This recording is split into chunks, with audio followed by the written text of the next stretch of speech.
connecting with other veterans at organizations. I cannot stress how valuable a network is when it comes to achieving those post-service goals or outcomes that you're looking for.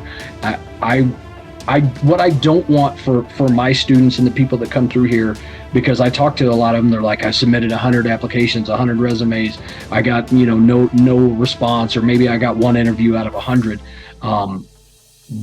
But what we're learning is that when we connect with people in the places that we want to work, we decrease that application to employment ratio by like 1,000-fold.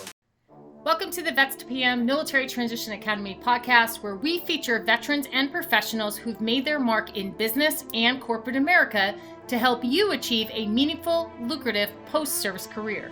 In this episode, Misty is joined by Army Veteran Aaron McEvers to talk about the emotional side of the military transition, what you're likely to feel, why it's completely normal, and how to work through it. Let's dive in. Welcome to the Military Transition Academy podcast by Vets to PM. We are here today with Aaron. This episode hits on something a lot of us don't really talk about out loud, this quiet fear of regressing after we leave the military. That feeling that going backward in life instead of forward. And let's be real, for a lot of us, that's not just a fear, it's something that we've experienced. So Aaron today, he knows more about that feeling than he probably wants to admit to. He actually transitioned out as a 21-year-old the first time out of the military, ended up working as a correctional officer, and then, like a lot of us, watched 9/11 change everything.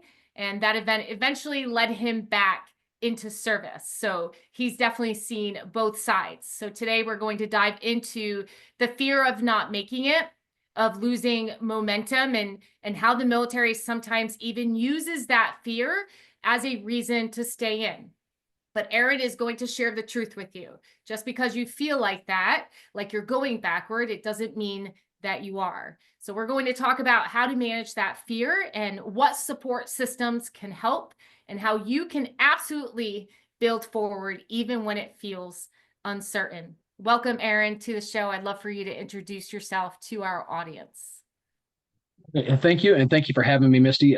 My name is Aaron McEvers. I recently retired about a year ago after 21 years of service. And to what Misty had said, yeah, I did have two transitions. I had a fairly healthy break in service. I knew my plan back when I initially enlisted was I was gonna transition, go to college. I kind of decided to have a gap year. I was like, you know what, I'm 21, I'm young, I can take another year off before I start college. And then life happens and your plans kind of deviate from what they once were. And so I was more focused on employment. And I did ultimately find a home as a corrections officer. And I felt like, that was very rewarding work. It was the first job I had where I was excited to go to work. And I was actually not upset. There were times I'd get called in for overtime on my day off, and I'd be excited about it. Be like, oh yeah, I get to go do this. I get to go be a part of this team. But there was a very long gap between transition and arriving at that meaningful employment that I ultimately found. There was about 4 years, and I worked retail. I sold cell phones. I was a pest control technician. I waited tables. I was a bartender. There was a lot of things I did, but none of them really provided me with a fulfillment that the last one did. And yeah, ultimately when 9/11 happened, and the circumstances of, I had two brothers that were in service and they were deploying multiple times, I was like, hey, I got to go back. I felt like I had to pull my weight. And then of course I recently transitioned last summer. Two totally different experiences, between the first transition and the last transition. And yeah, and obviously two totally different transitions because two totally different Aarons, right? And so yes, young Aaron yes. versus older Aaron, but maybe a little bit more wiser, and so we hear this story all the time, especially if you look at two different transitions. If you look at a transition of that person that is probably in their, still in their early 20s, they Mhm. serve 4 years versus us in our 40s Mhm. and we serve 20 plus years, we are a bit wiser. And so Yeah. we've discovered maybe our purpose outside of the uniform. Mhm. We identify what we want our lifestyle to be. And we've looked for that meaningful and lucrative work across Mhm. industries because we know that we have transferable skill sets. So you are a proof that the Vets to PM product works, right? And so we do consider ourselves the one-stop shop for the military transition. We help you identify your transferable skill sets. We help you validate those in a way that the civilian sector will understand with a professional certification. We train you to show and tell via the resume, the interview, LinkedIn, and then we connect you to industries, companies that want veteran talent. And so you went through our master project leadership workshop at Mhm. Fort Bliss. So why don't you tell us a little bit about that and how you actually started working for us? So yeah, and to your point, tremendous amount of identity growth between the first Yeah. transition and the second one. We can't discount the value that adds No. 100%. But I was looking for what I was going to be or do, when I got out, and I was really fueled by the negative emotions that are associated with transition, because you are coming from, for most of us, we feel like we're our best version of ourselves, especially when we're really at the top of our military career. Um, and I was worried that I was going to regress. I was like, I don't want to feel like I have taken a step backwards once I transitioned to the civilian sector. And I don't want to judge or demean any type of meaningful employment for anybody, but there are just certain things that some of my friends were doing, and I'm like, to me that would feel like a step back. Hmm. And I was concerned about it. And again, anybody that works for a living and does great work and really applies themselves, I 100% all kinds of respect for them. Especially having been somebody that was in the service industry and in retail, like I empathize, right? Yeah. So I don't judge, but there are just certain things that I couldn't see myself going back to because of the version of myself that I had created in the service. And unbeknownst to me at the time, when I came across Vets to PM, I was going to basically, I was buying the insurance policy against any kind of career regression and in a treatment, so to speak, for a lot of the negative emotions that we really don't get into when we're thinking or talking about our transitions. Yeah. And so the Master Project Leadership Workshop, and so first of its kind, right? And so Yeah. we started in Fort Bliss and now we are out at Fort Campbell. 10-week program, 3 project Mm-hmm. management certifications that transcend industries, right? So it's not just being a project manager, it's being able to manage projects effectively with multiple disciplines, predictive, adaptive, agile, whatever it may be, Scrum. And just utilizing this project management skill set, no matter what it is that you actually Yeah. do. So you went through the 10 weeks and tell us a Mm-hmm. little bit about that.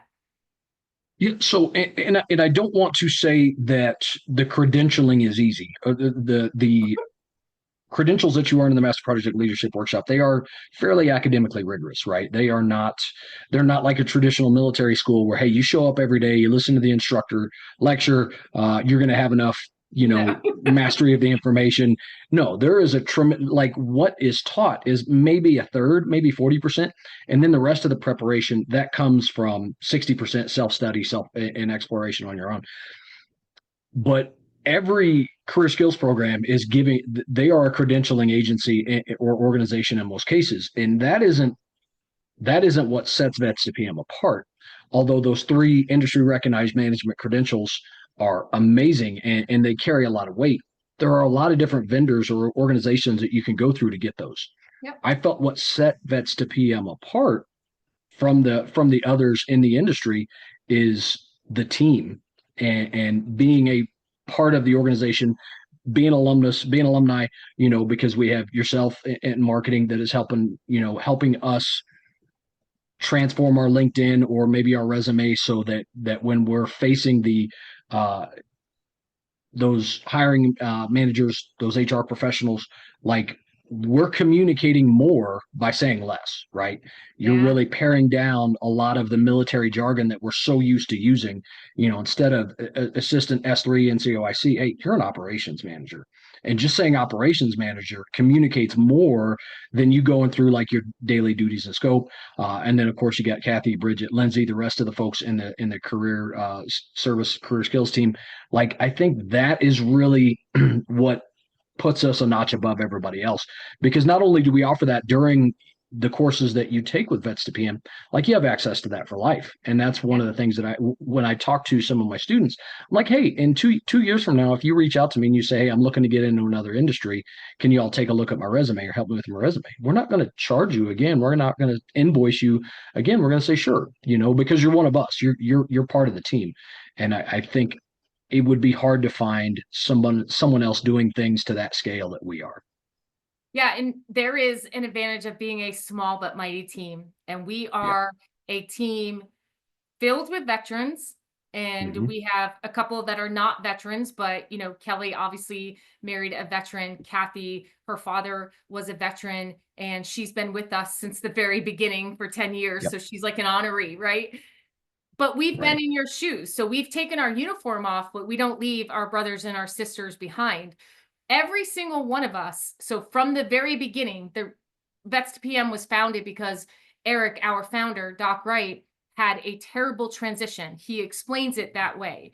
And it wasn't until he became a project manager when he was like, light bulb, this is what veterans do every single Mm-hmm. day. And so he created this company so he could help other veterans, achieve a meaningful and lucrative post-service career and Yeah. not have to go through years and years of trying to figure out what it is that they want to do or be, right? Then we have Jeremy, who is a chief in the Air Force. Same thing. He went through an interview and he bombed it. And he's like, oh, this is not as simple as I thought it was.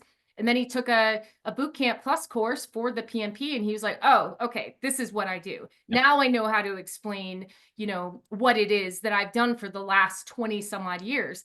Garrick, same story. So all of us have this transition story. The beauty of it, though, is like myself, Bridget, Jessica, Lindsay, Josue, you, our stories are very different now. We don't Mm-hmm. have a lot of trials and tribulations. I mean, they're all relative, right? But when it comes to Right. identifying our skill set, validating it, preparing, with the show and tell, like how to prepare our resume, interview, and LinkedIn, and then connecting with partners and companies that want our talent, that's all laid out. There's a blueprint for it now. And that's what Vets PM does. Yeah. And to that, to those in the transitioning phase of their military careers going into civilian, what we can encapsulate that by saying we are you, like Yeah, or we were we are you, you. We and were you. and Yeah. yeah, we are, and we're inviting you to become us, right? Mm. And that's what I think we really want to communicate, is that we understand our, you're right, small but mighty team, but the empathy with what you're experiencing is maxed out because we all went through it ourselves. And I think that's also another hallmark of us as an organization. Yeah, and we are doing so much more than maybe what our job title, explains. We are on chats and phone calls with people trying to help them do their application for the PMP, reviewing LinkedIn and resumes and just helping them apply to jobs, whatever it may be. The beauty of our sort of company and services is that we want to train you. We don't want to do it for you. We want to provide you this competence that you can take with you throughout your entire transition, because transition has phases, right? I'm 5 years out Mhm. now, and who Yeah. Misty was in 2020, it's very different than who Misty is Mhm. right now. I've changed, right? And so that transition, it's more of like a transformation. We're going to be with you from the start to really for life. It's lifetime Yeah. access, it's lifetime assistance. And Mhm. honestly, all of us in the company have such a huge network of veterans that we're helping because we want to. We want Yep. to. We're never Yeah. going to leave a brother or a sister behind. So when it comes to the transition, Aaron, I know that, obviously there's a lot of emotions that we all Yeah. experience with the transition. And one thing that I've witnessed within the veteran community is that it's really hard for people to accept that, maybe they are going to be a beginner for a little bit. Maybe they're not going to, do work or get paid to do work that is conducive to the rank that they were when they separated or retired. And they have all of these emotions and feelings, and they just don't know how to handle it. Let's dive into that a little bit, because I would argue that I think some veterans say, nope, I'm a service member, I'm a veteran, I'm not going to feel this Mhm. stuff, I can do Yeah. this. um yeah, maybe they Yeah. No. maybe they can't, maybe they shouldn't. So I would say it's very easy to understand and describe all the positive emotions that come with transition. Yeah. We're excited. We're change for some of us can be very good. It's that excitement of a new adventure that's going to come about 100%. You're going to feel like, and hopefully you do, you're going to get more control over your life. You're going to have more autonomy, because the military, it tells you where to live. It tells you when you Yeah. can go home to your family. It tells you, hey, we're going to take you away from your family for 9 months, 12 months, whatever. Civilian sector, by and large, generally is not doing that. So you get that internal locus of control back, and that's very positive. So excited, and I was appreciative of that today. I was driving home from the gym this morning, and it was like 8 o'clock, and I'm like, I still got an hour and a half before I got to worry about really performing for work. But if I was still in the service, I would have already been up for 3 hours, and the day's just starting. So I definitely took some time today to reflect on how much I appreciate that positive aspect of the transition. But I don't think we really have good grounded conversations about there's going to be some negative emotions that you're going to go through. You're going to have stress, you're going to have anxiety. For some of us, it might be some form of depression, because hey, we're giving up that big part of our identity, and it might just be outright fear, because my fear was I'm going to regress. I'm going to be less than what I was as I was transitioning out of the Army. And like I said, that was my motivation to connect with Vets to PM. That's what drove me through the course. Like I said, it's not an easy course. I actually had a crisis of confidence when I was studying for the PMP. I'm like, not only do I Oh. not know if I can do this, Ooh, I'm what did like, I get into? yeah, do I want to do this? Like, this is, and spoke with Host Way, who's my partner and in a sense my mentor, and he's like, no, you've got it. He's like, just keep working and you're going to get there. But we've got to understand that, yes, there's the positive side, but we have to contend with those negative emotions. And there was a book I read, but I can't remember the name of the doctor, but it said good reasons for bad feelings. And Oh it yeah. basically said every bad feeling you have is an evolved response to something. And your job is to find out why you're feeling that way. If you're anxious, it's because of uncertainty. Or maybe if you're feeling this way, it's because you're not being active enough, or you're procrastinating. A lot of times, I'm not saying it's good to feel bad, but what that book kind of communicated to me was, hey, there's negative feelings kind of are a signal that you need to do something. There's Yeah. some action that you're not taking that you need to take. And what I found was, as I progressed through the MPLW, Master Project Leadership Workshop, I was doing those things, and the negative emotions started to go away, right? And it finally came down to the last time I felt anxious or any kind of negative emotion was the day before my rehearsal for my retirement, or the day of my rehearsal for my retirement ceremony. I was sitting there in uniform, and it just kind of jumped on me. It's like, hey, tomorrow's the last day you wear it.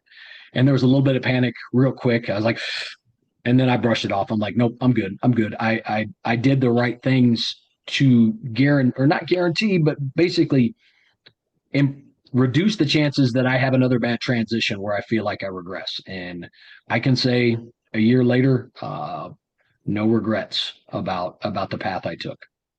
Well, let's talk about regressing. So, when I retired in 2020, one of the first things that people were really surprised about is that I decided that I wanted to apply for roles that were not conducive to my rank. So, senior master Mhm. sergeant from the Air Force, human resources manager, director, and I was applying for, human resources generalist or human resources business partner.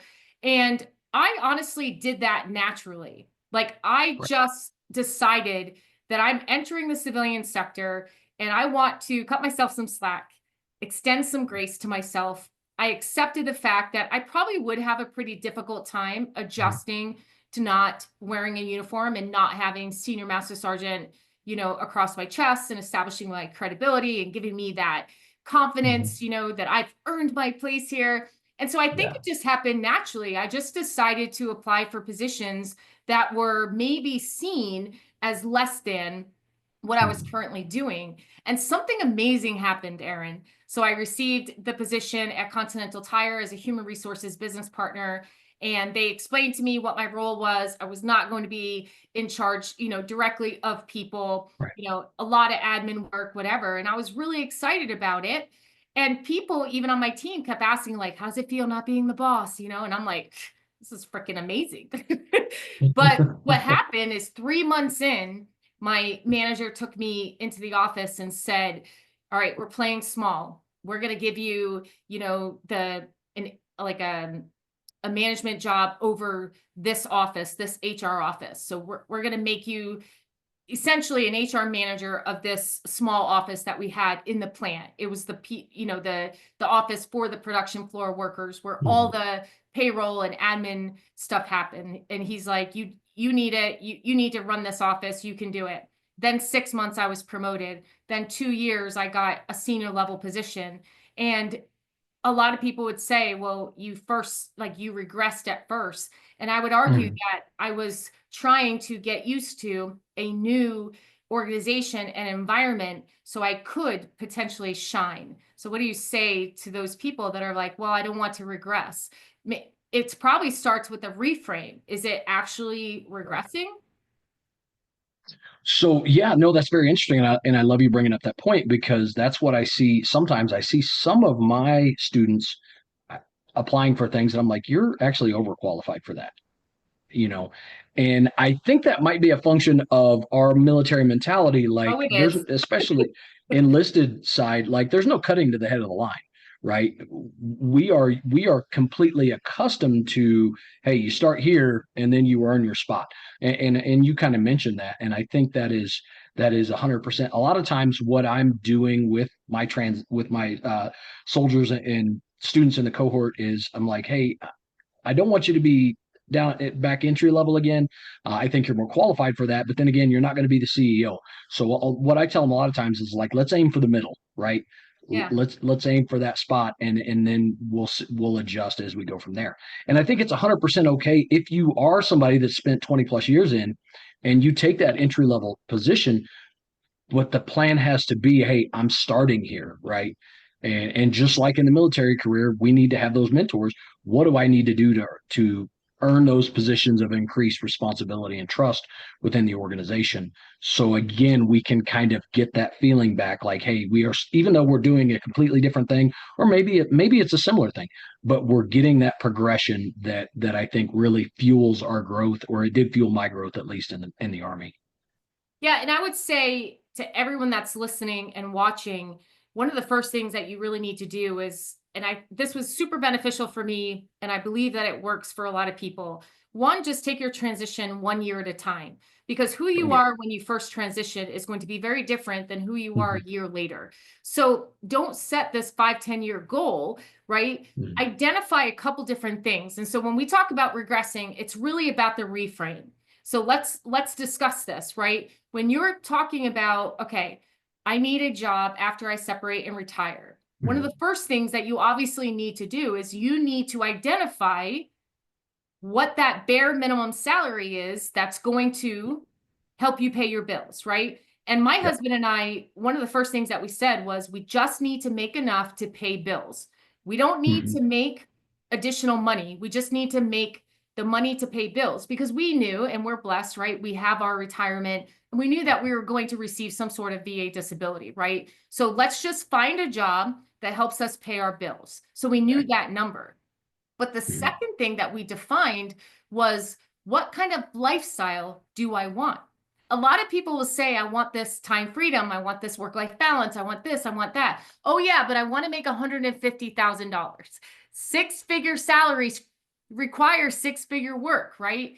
So Yes. if you take your military transition 1 year at a time and you identify what your bare minimum salary is for that year, and then what kind of lifestyle you want to live for that year, remember, it's only for Mhm. a year, right? We'll adjust Yeah. later. Then that should help you with your job search. So instead of saying I'm regressing, you can say I am honoring the lifestyle that I desire. Yeah. Absolutely. And I love that so much. And you kind of touch on some other things that I want to add to. But yes, what is your bottom, like this is the number I need to maintain my quality of life, right? Because that's what, and really that's the regression I was worried about. Like, am I gonna have to sell things? Am I gonna have to, are we gonna have to move into an apartment? I And have to and give I up my didn't. gym membership, my Yeah, nails. I yeah. don't, yeah. Right. And I didn't want that. And, like I said last week, I wanted the work-life balance. I wanted to feel like I was part of a team. I wanted to feel like I was a leader. Um, and I wanted to increase my earning potential, but honestly, I just needed to maintain it. And I think you and have a very similar situation where we're not earning at our max potential. Like I don't feel we are compensated very, very well Oh with yeah. what we do. But yes, you said But six we figure could go and salaries earn requires. more. Like Yeah. we're doing meaningful work, the work that fills Hmm. our souls, work that Yeah. also gives us time freedom. We get to work on Yeah. creative projects and we get to work with people that want to work with us, right? Yes. Yes. And we earn a very good living. That's TPM compensates Hmm. us well, right? Yeah. But we could earn more. We Right. because Right. we're educated, we're trained, we're certified, and we have a skill set that is transferable Hmm. across industries. I did Yeah. that for 3 years and 7 months. Hmm. Great 3 years and 7 months. Awesome company. Continental Tire is amazing and 100% responsible for where I'm at today. But I Yeah. just remember waking up and saying, nothing is different. I just don't wear a uniform. I'm still going in early. I'm still going in late. I'm still stressed out. I'm grinding my Mm. teeth. And I'm working with people that don't necessarily want to work with me. And at the Yeah. age of 47, that's not where I'm at right now, Right. but but it is important to identify that you and I are both retired. So we're collecting a Hmm. pension. Hmm. Yeah. We do have VA disability, not that we should rely on that, but that is a part of our income. So when we say we earn, a good living, that's also taking into account that, we have spouses that work and whatever, so we're Right. not blind to that. That's not the situation for everyone, Right. but Yeah. we are a product of Vets to PM. So our earning potential has increased. Hmm. It's just Yep. we could earn more, but what do we want to give up? And that's where you have to really reframe that regression, you know? So Because of the nature of our work, what we do, who we do it with, I don't miss the money I'm not making. not at all. Not at So all. I love my that. compensation comes in Mm, some intangibles as well, yeah. like that. I feel, and Josue and I talk about this. Like, we don't get the Sunday scaries anymore. We No. don't get that. Oh, I got to go back to the grind. We wake up excited. Like, I get to go help others on their journey, and hopefully that hopefully I enable those outcomes for them, similar to what I have during this transition. Because the first transition, it didn't go so well. I was fueled by hope and optimism, and it wasn't really grounded in a plan or any kind of realism. This time I made sure I didn't repeat that error. Yeah, that's great. So when you're thinking of possibly like, oh, this must be a regression or whatever, it's really important just to identify, what is that bare minimum salary? One thing I always say, and I'm sure people are pretty sick of me saying it, but it's so true. A job can be just a job. It doesn't have to Mm-hmm. fulfill your purpose or your passion, but it can fund it. And you don't have to love your job. You just have to love the life that it creates for you. It allows you to live, right? Now, ultimately, a lot of people associate passion and purpose with work. Mm-hmm. But one thing that we do have to remember when we separate and retire is that there are other options out there. There are Yeah. people out there that go to work, come home, and never think about work until the next day, and so that is possible too. So if you think about regression, instead, reframe it. what is the lifestyle that I desire? What's my bare minimum salary? And what is that Mhm. job that's going to align with those two? Another thing that we hear a lot along with regression is we hear about imposter syndrome. So let's Oh talk yeah. a little bit about that. I talked to 5 veterans today during my mentorship calls, and every single one of them said that they had imposter syndrome. So did you face that this time around, or was that just last time? I I I was imposter syndrome before imposter syndrome was cool. Like I felt it going back to when I was a brand new NCO back in 2006. And I every job, every duty station I had, I felt like it was a race to get in there and get out before they found out that I really wasn't as qualified as I should have been.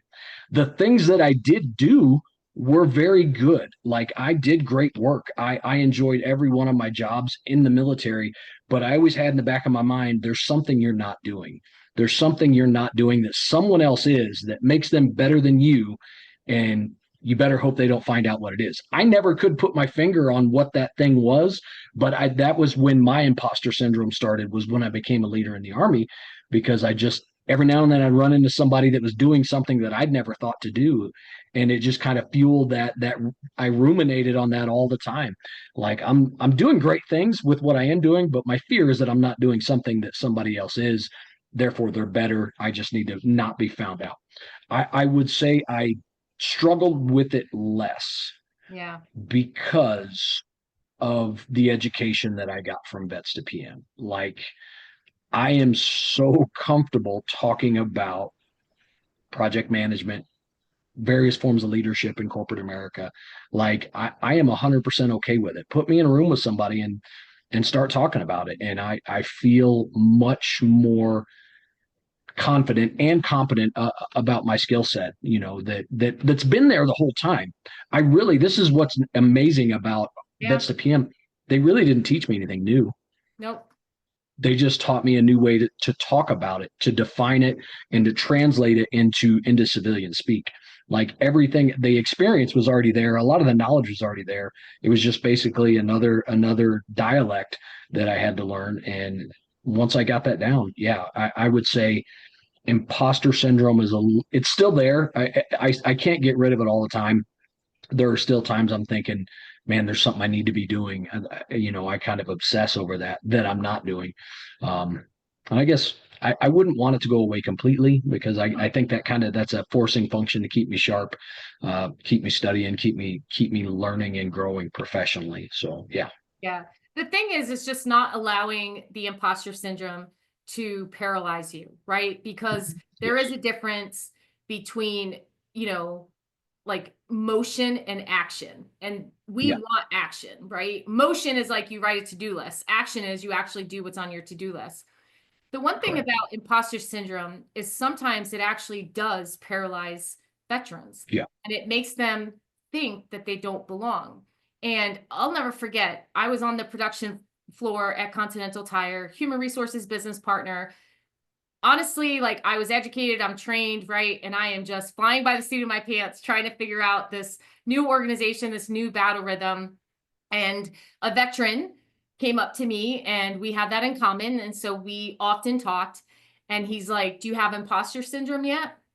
And I was like, "What is that? Like, what do you mean?" And mind you, I'm like 40 something years old when he said this to me. Mhm. So he's like, "Do you feel like you don't belong? Do you feel like, that you're kind of a sham?" And I was like, "No." And he's like, "What?" And I was like, "Someone vetted me to be here. Like, I didn't just Yeah. walk in the door, someone Hmm. hired me. And so someone believed in me. So if I Yeah. have imposter syndrome, then I am doubting that vetting." And he looked at me and he's like, "I've never heard of it that way." And I don't know if anyone's ever told me that, but I guess I just feel like if I was invited in the room, then I belong in my seat. If I was Right. invited at the table, then I belong here, right? And sometimes I'm probably too hopeful and too optimistic. I'll just bring my own chair. Like if you don't want me here, I'll just move to another table with my own chair. And the reason why I say that, and it may come off a bit arrogant, But I just don't ever believe that I don't belong somewhere because, just like what you said, I am trained, I'm educated. My resume depicts 100% my transferable skills. Yeah. I can rock an interview, and when I don't, I'll learn from it, right? And Yeah. so every single veteran needs to have the confidence to back up that confidence, right? And we do. Confidence comes with our military experience, our transferable skills, our training, our education, everything that we've done, right? And then the confidence comes from knowing, like, if I don't succeed, then we are equipped to learn, and then we will course correct accordingly. So, but I hear a lot from a lot of people, like, that they get imposter syndrome and it's paralyzing them. It's preventing them from taking action. Yeah, I think imposter syndrome also has a lot of interesting parallels with like psychological safety. And I think that the veteran you were describing, I don't think he felt that he had that full-fledged psychological safety. And we teach that in the Agile Certified Practitioner course. We Good. teach it in project management. You know, when you're brought in, you are afforded member safety, right? When they hire you and you put on the uniform, you wear their name tag, whatever, like that is member safety, right? And that does have to go through a process of renewal. Like you have to continually demonstrate some form of competence or communicate that, hey, I still belong here. Remember, I'm capable of doing this. And that is that process of renewal that goes through that you go through with psychological safety. And I would say we want to strive for belonging. We want that veteran that you described, and that one you described, I'm sure there's tens, thousands, maybe hundreds of thousands of them out there. We want them to progress through, member safety to learner safety to questioner safety, all the way to challenger safety. And that's that person. I feel like I belong, and I feel so uh, comfortable here that I can challenge the status quo and I can say, hey, why do we do this? I think there's better ways. And that's really what I'm trying to teach my students. Like, yeah, you're going to have these feelings. You're going to start out at member safety. Make sure you go through the process of renewal, though. When you're given the opportunity to demonstrate your competence, you have to do it, right? And I think the more that you're able to demonstrate that, and I guess a good analog for that is drill sergeant school. I went to drill sergeant school, and one of the things back then that they loved to do was they loved to mess with the drill sergeant candidates in the chow line. And I like to eat, and I don't want to get thrown to the back of the chow line. So before I showed up, I knew my drill sergeant creed, soldier creed, all the different things that they wanted to have us memorize: the position of attention, hand salute, positions at rest, all that stuff. I knew them all by heart before I even showed up. I welcomed them to come. I wanted them to mess with me because I'm like, look, I'm going to crush it, and you're going to learn not to mess with me anymore. And that's actually what one of the drill sergeant leaders said. He's like, I'm going to stop asking you questions because you know them already. That was me demonstrating, hey, I was going through the process of renewal. Not only do I belong here, you're giving me the opportunity to show that I belong here, or confirm, what was believed about me. I'm going to crush it. And then you had the other people that were just kind of looking down, praying they didn't get picked on. I didn't want to be the person that was afraid to be picked on. I wanted to be the person that could demonstrate, like, give me the opportunity and I'm going to knock it out of the park. And that was I guess that line of conversation just brought me back to that memory, 14, 15 years ago. So, but I definitely, the imposter syndrome and the psychological safety, I think they run in parallel to each other. 100%. And the one thing that we need to, truly embrace is most of us, and I would say, I would argue 99% of us getting out of the military are educated, trained, informed. We have a unique value add, and we're going to increase the effectiveness and the efficiency of an organization, right? And there's always a learning curve. But one thing that we need to embrace is that we continuously say that we're flexible, we're adaptable, we're agile, and we even put it on our resume. And when something goes wrong, we immediately prove that we're not. No. I think for me, when he asked that question, and I was like, I don't know, like, if I don't know what I'm doing, I don't know what I'm doing. I'll figure it out, because I commit to learning from every single poor decision and mistake. And and maybe this is just, again, I'm retired, I have a pension, and I do think that matters. I have a husband, we have double income, that matters. Because when I was at Continental Tire, I just said to myself, if I get laid off and I get fired, I'm okay. I'll I'll go and do this whole transition again. Obviously I have financial safety and that matters, but I just never thought of the worst case scenario. And for me, it's like, it's so easy for every single veteran to think about the worst case scenario. But guess what, guys? It's just as easy to think about the best case scenario. Oh, yeah. Yeah, 100%. I would say by nature, we are negatively biased and we think, hey, this is the worst thing that could happen. And we dwell on that. It's been shown that people work harder to avoid a loss than they do to exploit a gain. Yeah. But I think whatever it is that fuels you, fine, but understand that we are sometimes in our own heads too much. Yeah. And I think, the purpose of what I'm trying to communicate today is like the feelings you're feeling as a veteran or somebody that's about to transition into being a veteran, like you and I, we've both been there, right? Yeah. And absolutely, we do have some advantages as retirees. We have some guardrails. We have spouses. We all feel the pressure. Some feel it at different scales, right? If you're younger, if you're single, and you're a single income household, yeah, got it. The stress you're going to be under is going to be much more than yours and mine, but it's still there to a degree. And I would say getting out of that negativity bias takes that conscious effort. Like, hey, don't dwell on all the bad things that could happen. Find where you want to be. Find that sweet spot, and set your goals in alignment with that. Yeah, and as we wrap up, let's give some practical tips and tools. So when I was transitioning a year prior, I committed to going to counseling. And so I reached out to mental health, at the clinic and said, hey, I'm transitioning. I really want some, practical counseling that will help me sort of figure out who I am out of uniform, whatever it may be. So we worked it out and I was able to get some counseling. And the best exercise that my counselor had me do was, she said, identify 3 fears for your military transition. And so I identified those 3 fears. And she said, okay, now that you have these 3 fears, I want you to list 3 actions that you will do for each fear in order to navigate them if and when they occur, right? If and when they expose themselves. And she was telling me, she's like, it's important for us to understand that this may happen, this may happen, this may happen. But just like being financially prepared, you really have to be prepared mentally that if you get laid off, you already know what you're going to do. If this happens, you already know what you're going to do.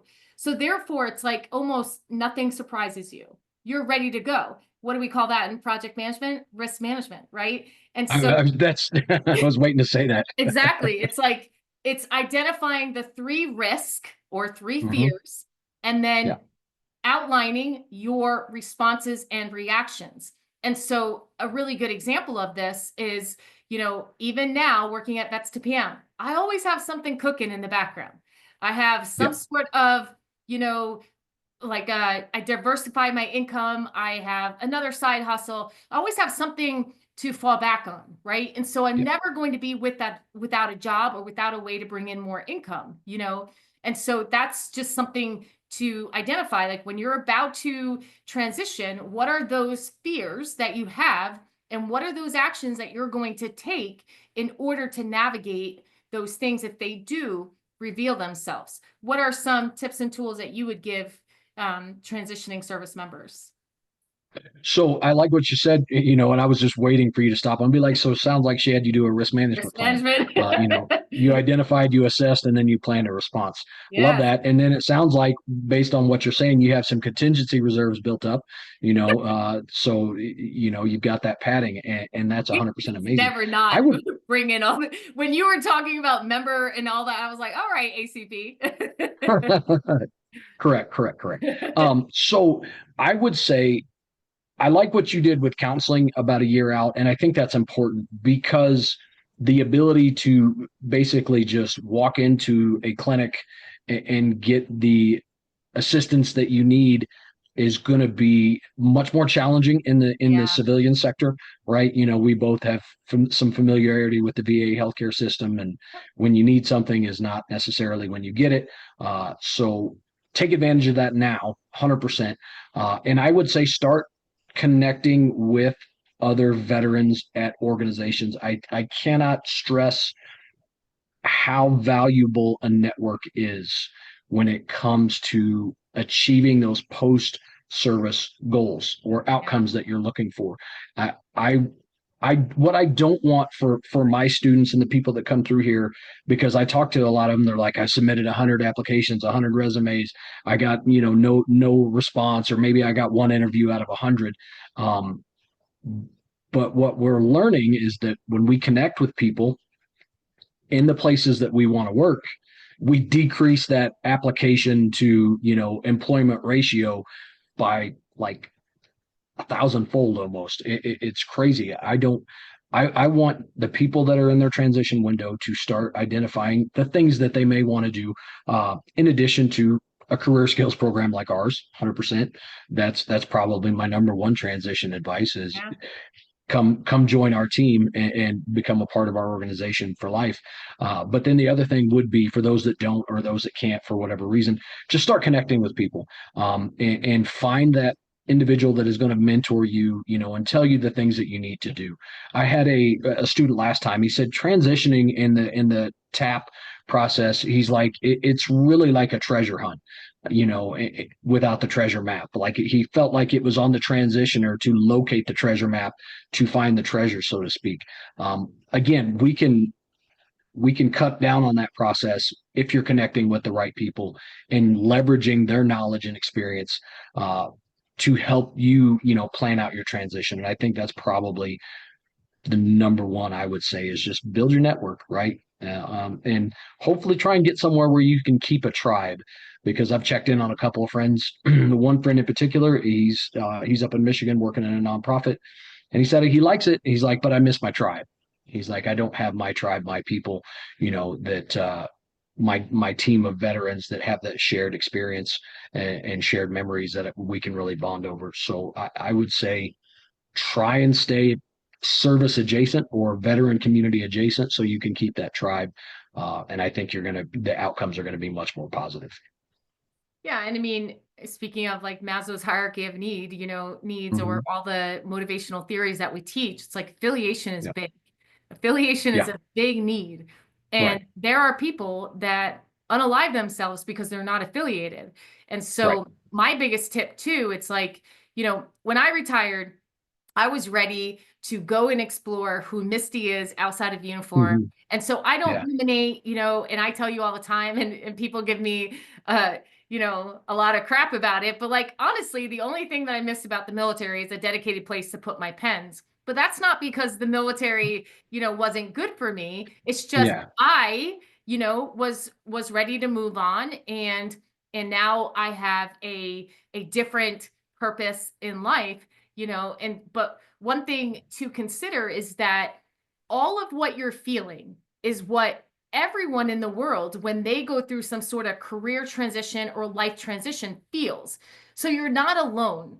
So you can build a community that's not just veterans, right? I Right. always like to say, have a third place to go. Like you have work, you have home, I have my gym. So every Yep. single day I go Yeah. to my gym. It's a workout class. So it's not like I'm just going to lift. I have set 25 people that I see every single day, and then Mm-hmm. lots of others if I go into a different class.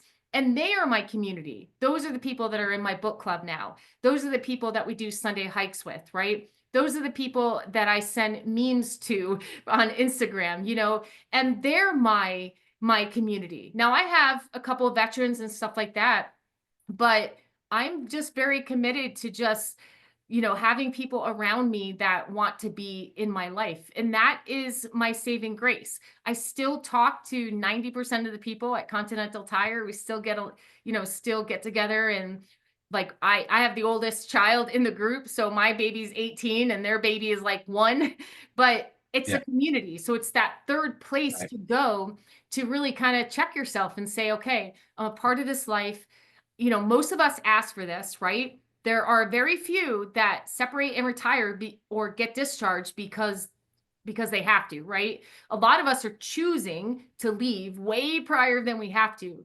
And so we have to accept that and just know that there's going to be some difficulties and all of those emotions. So, as we end, what is one emotion that you want everyone to understand, or one feeling that you want everyone to understand is completely normal, and how should they navigate it?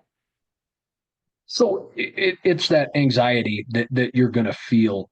And anxiety is just resulting from conditions of uncertainty. So, and how do we address that? Well, we try and learn as much as we possibly can, just like risk management. If you have a condition of uncertainty, how do you reduce that uncertainty? You try and learn everything about the situation or the context that you're operating in. And I would say you're going to feel anxious. You're going to feel all those feelings, what they call the sad feelings, stress, anxiety, depression, all that stuff. You're going to feel them. A lot of times you should interpret them as a signal to take some form of action. Uh, what specific action, I don't know. Like I said, it depends on you. It Yes. depends on the Yeah. context. Yeah. But for me, it was anxiety. It was like I am leaving a good thing, and I'm not certain if I'm going to be able to find a continued good thing. Uh, and I would tell you that I did exactly what we would do in risk management planning. I would just learn, okay, and try and gather as much information about your future situation as you can. That's going to help you reduce the anxiety.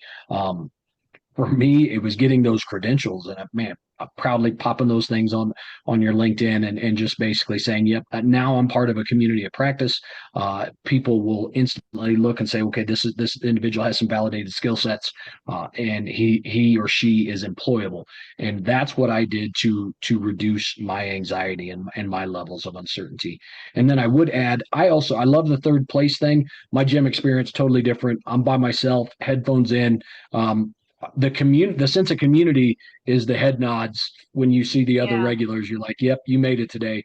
We're there holding each other accountable. And then when you don't see somebody for a couple of days, you kind of look at them sideways a little bit.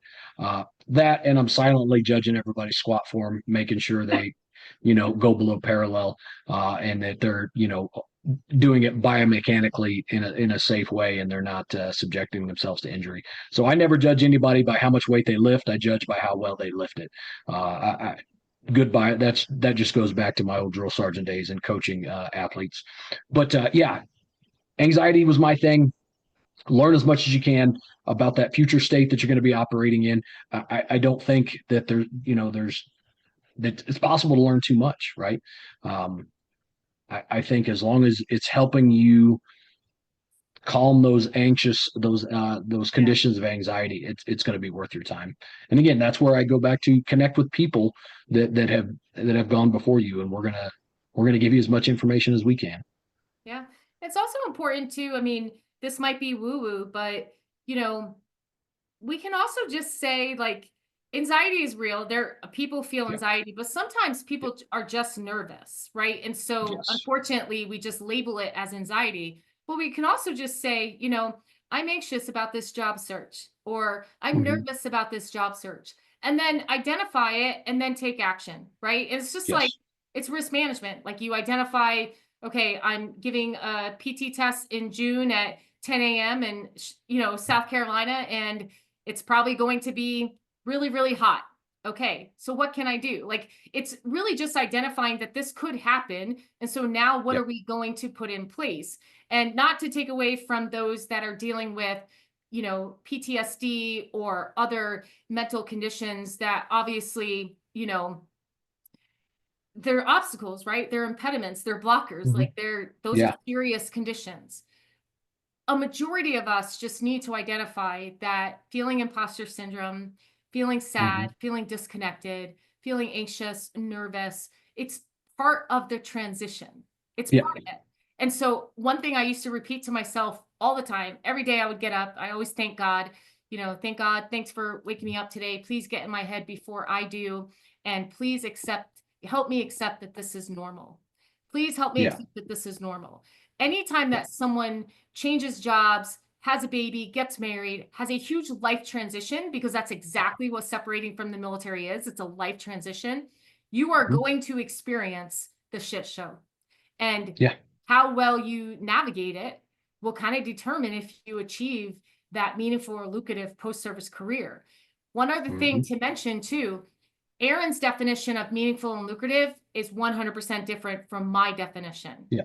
My definition is different from Doc's definition, Garrett's.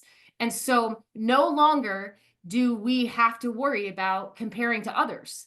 We don't need to worry about that. We get to decide. We have choices now. So my definition of meaningful and lucrative is what it is. And I'm going to do things in order to align with that, in order to fulfill that, right? And there's a lot of people out there that think I should be doing this, this, and this because of my skill set, whatever it is. Nope. This is fulfilling my definition of meaningful and lucrative. And there's not a day that doesn't go by where I think to myself, maybe I'm not trained or educated enough, but there's things in place to help me, stay the course and stay ahead. Yeah. So that's what, we want all veterans to realize. So one big resource that obviously people have at their fingertips, Aaron, take us home. Tell everyone about Vets to PM. So I would say Vets to PM is your one-stop shop. Like, there are fewer things we're not qualified to help you with than I think that we are. I couldn't envision me, and I have taken some training from some other providers, and the experience qualitatively completely different. This is an organization that's going to help you transition to the best of all of our abilities, right? Because our skill set is going to play a role in how well some people transition to some regards. So you're getting a team that is fully committed to providing you support for life. And I just, whether it's the project management certifications, whether it's human resources, Sec Plus, CompTIA, all those things, like the skill sets that are in demand, there wasn't any, there was quite a bit of market analysis, I'm sure, that actually led Doc and others to be like, hey, this is what we're about. This is what we're going to teach. But what we teach, I think, is less important than what we're prepared to do for the individuals that become a member of our team and, become a member of our network, because what we're doing for life. Like I said, there's not going to be like, nope, hey, we need more money or we're going to invoice you for this. No, we're going to help you. We're going to help you in that transition for as long as we can, as long as the company exists. And I 100% think that is why the company that we work for is the best. Acknowledging our bias, but even with that bias acknowledgement out there, I challenge somebody to find me somebody that's doing it better, both subjectively and objectively. Show me where. And we will address that as it comes. And if it fuels us to become better, that's great. Okay. But yeah, I'm just 100% happy with my choices and my transition and where I'm at right now. Awesome. All right, veterans, service members, wherever you're at with your military transition, what you do today will help you prepare for tomorrow. So at Vets to PM, we help you identify your transferable skill set. We help you validate it in a way that civilian hiring managers and recruiters and employers are going to understand it. We train you to show and tell that skill set via the resume, the interview, LinkedIn, and then we connect you through DoD SkillBridge, CSP opportunities, and our job board, where we have 100+ companies that are wanting to hire you. So get started today at vetstopm.com/training. And one last thing before we go, you are more than your veteran status. You deserve to enjoy the freedoms that you protected, and serve for. And when you transition from the military, just remember that meaningful and lucrative can mean many different things to you. Define the lifestyle that you desire. Define what that bare minimum salary is. Take it 1 year at a time and just accept, just like what Aaron said, you're going to feel anxiety. You're going to feel nervousness. It's all part of the transition, but you are equipped. You are 100% equipped to navigate the complexity of the military transition, and you deserve to achieve a meaningful and lucrative post-service career. Thanks for joining us. Thank you. Thanks for joining us at the Military Transition Academy podcast. If we sparked your interest and you're ready to learn more, visit vetstopm.com. We'd love to help you prepare for a meaningful and lucrative post service career.